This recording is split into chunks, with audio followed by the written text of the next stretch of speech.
Welcome to BestusefulTips. I will show you how to enable and use call forwarding on a Pixel 8 Pro device. Open the phone app on Pixel device. Tap on the three vertical dots at top right. Tap settings. Tap on the calls.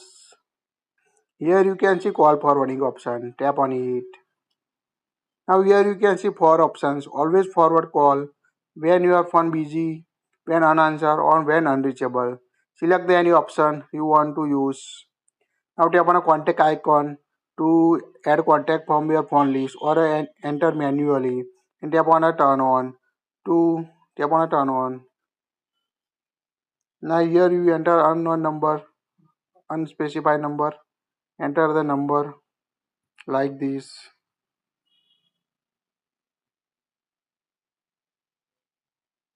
Tap on a turn on. Again you can see network error in your device. Just tap the call forwarding settings and enter the number or choose a number from your device and tap on a turn on to forward your call.